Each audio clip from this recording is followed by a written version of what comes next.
हर हर महादेव, जय शिव शंकर शंभू। स्वागत है आप सबका अपने प्लेटफॉर्म privateteacher.com पे। बैक टू बैक क्लासेस चलती जा रही हैं और रीजन भी यही है कि देखिए, मेरा वादा आप सबसे कि आपके कोर्स को कंप्लीट कराना है। आपके सीटेट के लिए, आपके बिहार के लिए और आपके यूपी टेट के लिए, हर एक के लिए आपकी प्रिपरेशन करानी है।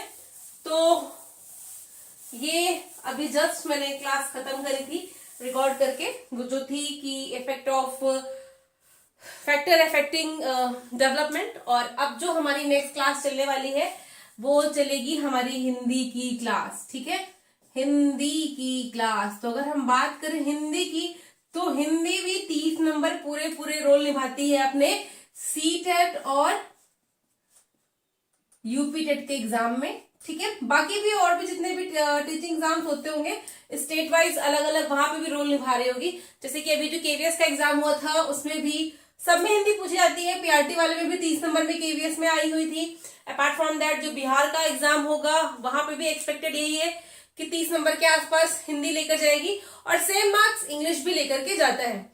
ठीक है, तो हिंदी में जो स्पेशली पूछा जाता है, देखो सीटेट की अगर मैं बात करूं तो सीटेट में शिक्षण से संबंधित क्वेश्चन पूछे जाते हैं कि एक बच्चा कक्षा में अगर ऐसा कर रहा है तो क्या, किस प्रकार से।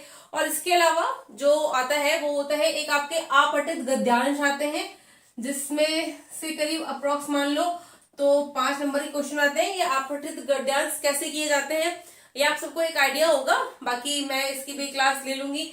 अपार्ट फ्रॉम दैट आपके शब्द हो गए, ठीक है, संज्ञा हो गई, सर्वनाम हो गया, विशेषण हो गया, अलंकार हो गया, छंद। मतलब ये दोनों में बता रही हूँ कि सीटेट यूपीटेट में जैसे अब किसी में छंद, दोहा ये सब आएगा, किसी में नहीं आएगा। समास हो गया, संधि हो गया, समास हो गया, संधि हो गया, अनेकार्थी शब्द हो गया, पर्यायवाची हो गया, तत्सम तद्भव हो गया। तो ये सब आपके डिफरेंट टाइप के होते हैं। तत्सम तद्भव तो आपके शब्द में ही आ जाएगा। तो ये डिफरेंट डिफरेंट आपके टॉपिक्स हैं जो आते हैं आपके एग्जाम में। एक बार जब डिक्लेयर हो जाए चीजें, ठीक है, तो मैं कोशिश करूंगी कि मैं सीटेट का सिलेबस भी आपके साथ में पूरा पूरा शेयर करके बता दूं कि क्या क्या कैसे है। बाकी एक मोटा मोटा हम जान लेते हैं कि इस प्रकार से हमारा जो सिलेबस है वो आता है। और देखा जाए तो हर एक पार्ट ग्रामर का पूछा ही जाता है। और यूपी टेट में तो लेखकों के नाम वगैरह भी पूछ ले जाते हैं, कहानी दे दी जाती है, पूछ लिया जाता है कि किसने लिखा है।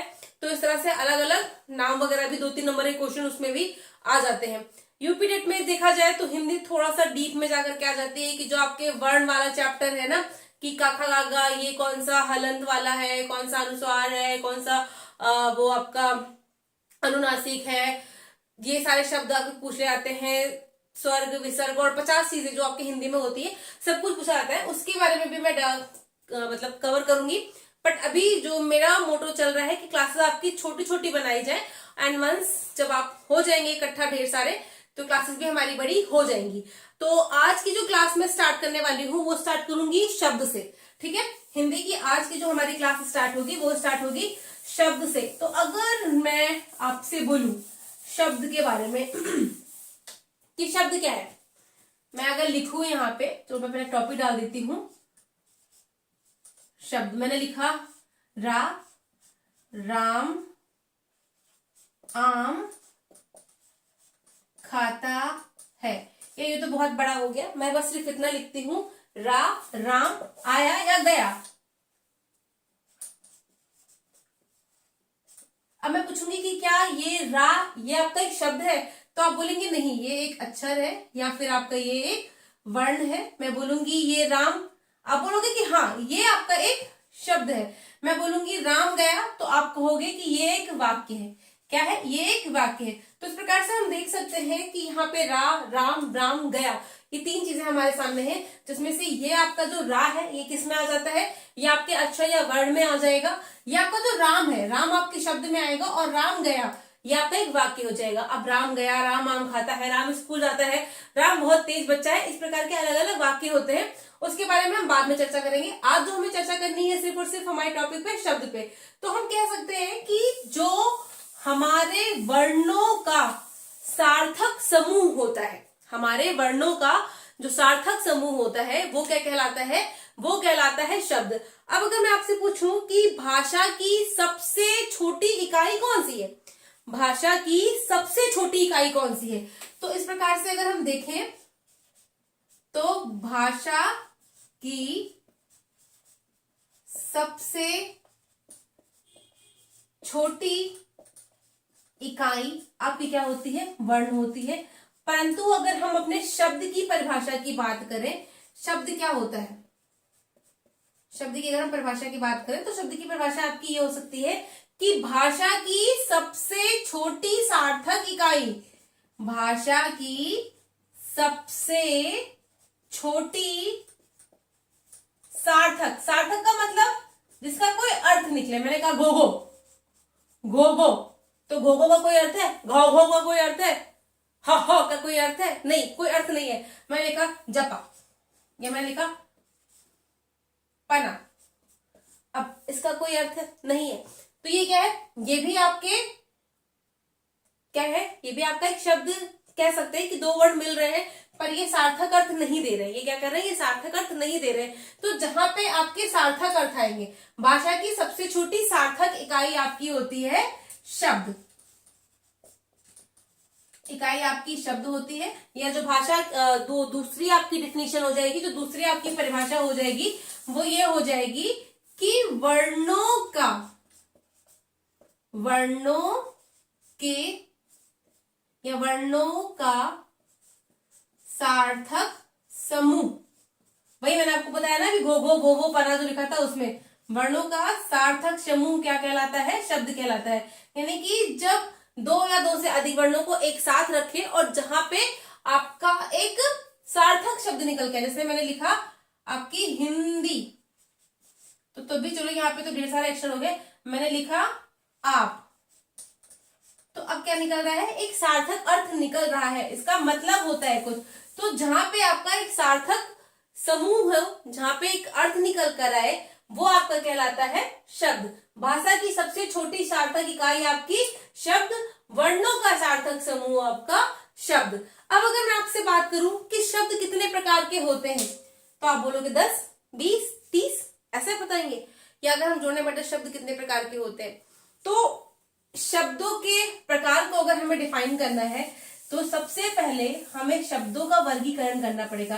क्योंकि शब्द जो है ना, वो शब्द अपनी रचना, उत्पत्ति, अर्थ, उपयोग के आधार पर अलग अलग प्रकार के होते हैं। यानी कि पहले शब्द का वर्गीकरण है और उसके बाद उनमें शब्दों के प्रकार होते हैं। तो चलिए हम शब्द के वर्गीकरण को पहले करते हैं कि अगर हम शब्द का वर्गीकरण करेंगे तो शब्द किन किन प्रकार पर हो सकते हैं, क्या क्या बेस होगा कि हम शब्दों को वहां पे वर्गीकृत कर सकते हैं। तो शब्दों के वर्गीकरण में अगर हम देखें तो शब्द आपके मुख्यतः होते हैं रचना एवं बनावट के आधार पे, ठीक है। दूसरा आपका होता है उत्पत्ति के आधार पे, ठीक है। तीसरा आपका होता है कौन सा होता है, तीसरा आपका होता है अर्थ के आधार पर,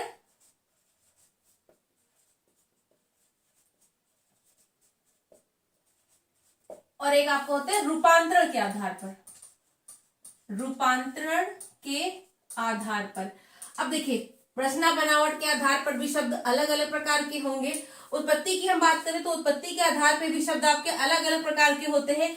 अर्थ के आधार पर भी शब्द आपके अलग अलग प्रकार के होते हैं और रूपांतरण के आधार पर भी शब्द आपके अलग अलग प्रकार के होते हैं। अब इन सबको हम डीप में पढ़ेंगे 1 बाय 1 करके, और आज हमारी क्लास में जो हम आज कवर करेंगे वो रहेगा शब्दों के प्रकार रचना और बनावट के आधार पर।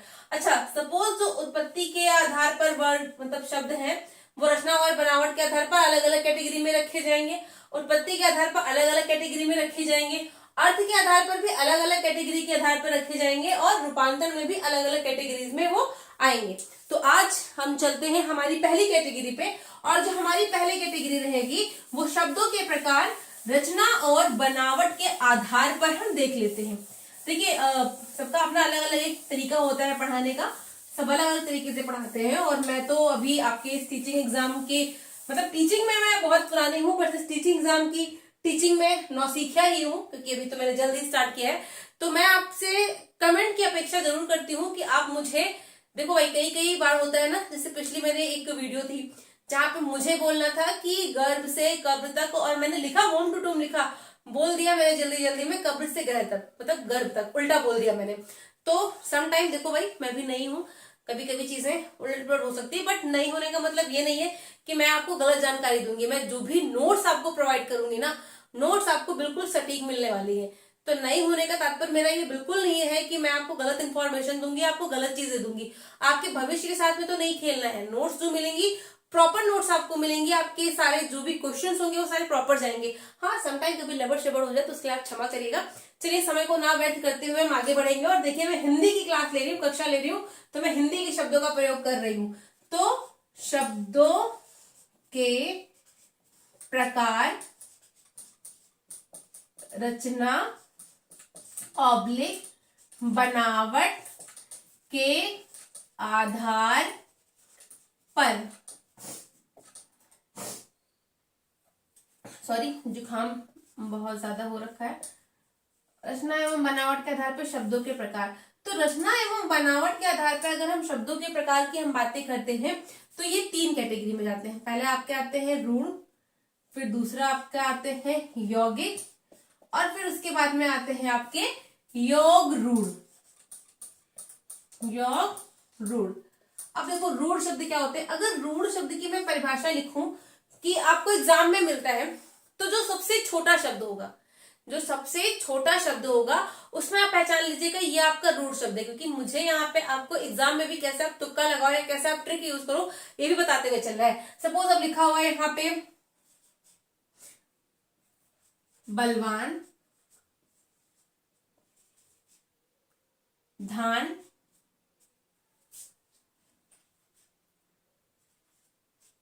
महान, सॉरी महान नहीं, मैं ले लेती हूँ बलवान, धान, पाठशाला, दशानन। अब यहां पे मैं कह दूं कि आप पहचानिए कि आपका रूढ़ शब्द कौन सा है। ठीक है, तो अब मैंने आपको क्या बोला कि जो सबसे छोटा शब्द होगा वो आपके रूढ़ में आ जाएगा। तो आप देखो यहाँ पे सबसे छोटा शब्द कौन सा है, धान है। धान से छोटा शब्द कोई और नहीं है, तो जो धान आपका है वो रूढ़ में आ जाएगा। अब देखिए रूढ़ में कैसे आता है, रूढ़ शब्द होते क्या है। तो रूढ़ शब्द आपके वो होते हैं जो मूल शब्द होते हैं। कैसे होते हैं, जो आपके मूल शब्द होते हैं उन्हें हम रूढ़ शब्द कहते हैं। जैसे कि बलवान को अगर हम तोड़े तो एक इसमें आएगा बल, दूसरा इसमें आएगा वान। बल भी आपका एक मूल शब्द है, वान भी आपका मूल शब्द में आ जाएगा। धान को अगर तोड़े तो एक जाएगा धा और एक जाएगा ना। अब क्या ये कोई मूल शब्द है, नहीं। पाठशाला को भी तोड़े तो ये भी टूट जाएंगे। ठीक है, तो जो शब्द आपके मूल शब्द होते हैं जिनसे मिलकर आपके बाकी सारे शब्द बने होते हैं वो शब्द आपके कहलाते हैं रूढ़ शब्द। कैसे शब्द कहलाते हैं, वो आपके शब्द कहलाते हैं रूढ़ शब्द। पहचानने की दृष्टि से आप देखें ना, जो आपके सबसे छोटे वाले शब्द होंगे वो आपके रूढ़ शब्द में जाएंगे, जो सबसे छोटे वाले शब्द आपके होंगे। उसके बाद अगर हम रूढ़ शब्द की बात करें तो रूढ़ शब्द को 2 सार्थक खंडों में तोड़ा नहीं जा सकता है। मैं जो लिख रही हूँ अगर आप लिखते रहेंगे तो वेल एंड गुड है। अपार्ट फ्रॉम दैट अगर आप कमेंट करोगे तो, मैं वैसे नहीं, कमेंट करोगे तो मेरी नोट्स तैयार रखिए, मैं पीडीएफ आपको भेज दूंगी। 2 सार्थक खंडों में तोड़ा ना जा सके। ठीक है, जिनको 2 सार्थक खंडों में तोड़ा ना जा सके वो हमारे रूढ़ शब्द होते हैं। जैसे कि हमारा क्या हो गया, जैसे कि चल। चल आपका एक धातु है, लेकिन अगर हम बात करें तो ये 2 अलग अलग सार्थक खंडों में नहीं तोड़े जा सकते हैं। पानी, नानी, दादी, पोता।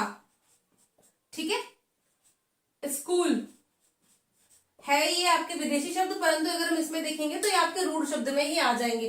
तो ऐसे शब्द, पता है ये सबसे छोटे नहीं है, बट फिर भी आप स्कूल को भी 2 अलग अलग खंडों में, सार्थक खंडों में नहीं तोड़ सकते हैं। तो कोई भी शब्द, वो देशज हो, विदेशज हो, तत्सम हो, तद्भव है, जैसे भी है, वो अगर 2 सार्थक खंडों में नहीं तोड़े जा सकते हैं तो वो शब्द आपके कहलाएंगे रूढ़ शब्द, और हम कह सकते हैं वो मूल शब्द भी होते हैं। पहचानने के लिए आप सबसे पहले देखना जो सबसे छोटा शब्द है वो आपका रूढ़ शब्द कहलाएगा।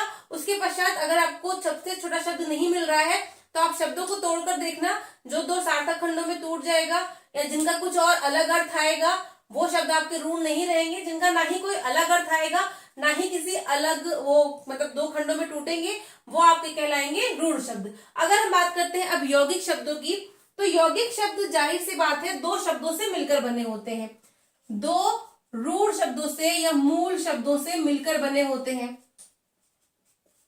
दो से अधिक भी हो सकते हैं समटाइम, बट दो मूल शब्दों से मिलकर बने होते हैं। ठीक है, नोट्स आपको प्रोवाइड होती रहेगी, बनाना है तो आप लिखते रहिए जो मैं बोलती जा रही हूं अपने अकॉर्डिंग। दो मूल शब्दों से मिलकर के बने होते हैं, जैसे कि मैंने आपको क्या बोला, पाठशाला। ठीक है, मैंने आपको बोला विद्यालय, मैंने आपको बोला मैंने आपको क्या बोला, मैंने कुछ नहीं बोला आपको। ठीक है, तो ऐसे शब्द जो दो शब्दों से मिलकर के बने होते हैं जिनको दो सार्थक खंडों में तोड़ा जा सकता है, जिनको दो सार्थक खंडों में तोड़ा जा सकता है। ठीक है, जिन्हें दो सार्थक खंडों में तोड़ा जा सके वो आपके यौगिक शब्द में आ जाएंगे। जो आपके मूल शब्द से मिलकर बने होंगे वो आपके यौगिक शब्द में आ जाएंगे, और जो आपको मतलब रूढ़ से थोड़े से बड़े दिखाई पड़े वो आपके इसमें आ जाएंगे यौगिक में। यौगिक का मतलब ही हुआ कि जो दो लोगों से मिलकर बना मिक्सचर। यौगिक का मतलब ही अगर हम हिंदी इंग्लिश में बात करें तो उसका मतलब ही होता है हमारा मिक्सचर। अब उसके बाद हम नेक्स्ट आते हैं हमारे योग रूढ़ पे। तो योग रूढ़ शब्द हमारे वैसे शब्द होते हैं जिनका कुछ अलग ही अर्थ निकलता है, यानी कि वो शब्द जो अलग ही अर्थ देते हैं, ऐसे शब्द हमारे योग रूढ़ शब्द कहलाते हैं। जैसे कि मैंने बोला नीलकंठ। अब नीलकंठ यानी कि नीला है जिसका कंठ, नीलाकंठ किसका है, नीलाकंठ तो शंकर जी का है। तो यहाँ पे बात हो रही है शंकर जी की, लेकिन है कौन यहाँ पे, लिखा हुआ है नीलकंठ। तो नीलाकंठ, नीलाकंठ तो इसका उत्तर जाएगा नहीं, इसका अर्थ नीलाकंठ तो जाएगा नहीं, इसका अर्थ जाएगा शंकर। और अगर नीलकंठ का अर्थ जहां पे शंकर जा रहा है वो ऐसे शब्द कहलाएंगे आपके योग रूढ़ शब्द। अच्छा, यौगिक की मैं बात करूं तो जितने भी आपके तत्सम तद्भव वाले शब्द होते हैं, या आपके तत्सम तद्भव नहीं, जो भी आपके समास वाले शब्द होते हैं, आपके संधि विच्छेद वाले जो भी शब्द होते हैं, जो भी आपके शब्द प्रत्यय वाले होते हैं, उपसर्ग वाले होते हैं, अव्यय वाले होते हैं, ये वाले जो शब्द आते हैं ये इस कैटेगरी में आएंगे, आपकी दूसरी कैटेगरी में, यौगिक वाली कैटेगरी में। ठीक है, और जितने भी पुराणों से रिलेटेड भगवान के नाम होंगे वो सारे आपके जाएंगे योग रूढ़ वाले में। तो इस तरह से एक मैं आपको बता देती हूँ, जैसे कि जिनका अलग है, जैसे कि निकलना है आपका लंबोदर। लंबोदर, अब लंबोदर कौन है, लंबोदर कौन है, लंबोदर है हमारे गणेश भगवान। परंतु यहाँ पे क्या कह रहे हैं, लंबा है जिसका उदर, लंबा किसका उदर है, लंबा है गणेश भगवान जी का उदर। दशानन, दशानन रावण जिसके 10 सर हैं, 10 सर किसके हैं, रावण के हैं। तो जहां पे शब्दों का एक अलग ही अर्थ निकल कर आ जाए उस प्रकार के जो शब्द आपके कहलाते हैं वो आ जाते हैं योग रूढ़ में। और जो दो मूल शब्दों से मिलकर बनते हैं जिन्हें दो सार्थक खंडों में तोड़ा जा सकता है, संधि समास वाले सारे शब्द, प्रत्यय उपसर्ग वाले सारे शब्द, ये आपके यौगिक में आ जाएंगे। और जो सबसे छोटा शब्द होगा जिनको तोड़ा नहीं जा सकता है, जो मूल शब्द होंगे वो आपके रूढ़ में आ जाएंगे। तो इस क्लास को आज मैं यहीं पे समाप्त करती हूँ। छोटी छोटी क्लासेस देंगे आपके ओट्स की छोटी छोटी भूखों की तरह। उसके बाद जो नेक्स्ट क्लास आपकी आएगी वो आएगी शब्दों के प्रकार उत्पत्ति के आधार पर। ये वीडियो आपको कल मिल जाएगी। और जैसे ही हमारा शब्द का ये टॉपिक पूरा होगा उसके बाद में आपका एक 10-15 नंबर का टेस्ट हो जाएगा, जिससे कि आपका जो भी कॉन्सेप्ट है वो क्लियर हो जाएगा। तो इसी तरह से बाकी सारी क्लासेस को लेने के लिए बार बार मुझे कहना पड़ेगा कि भाई आप सब्सक्राइब करो। सब्सक्राइब नहीं करोगे तो आपको चीजें नहीं पता चलेगी, और अगर बेल आइकन पे क्लिक कर दोगे तो आपको नोटिफिकेशन मिलता रहेगा जैसे जैसे मेरी क्लास अपडेट होती रहेगी। अब इस क्लास के बाद में नेक्स्ट क्लास में रिकॉर्ड करूंगी आपके लिए ईवीएस की। तो मैं आपके लिए तैयार बैठी हूँ, बस आप भी मेरे तैयार हो जाइए। हर हर महादेव, आपका दिन शुभ हो, भगवान आपका भला करे।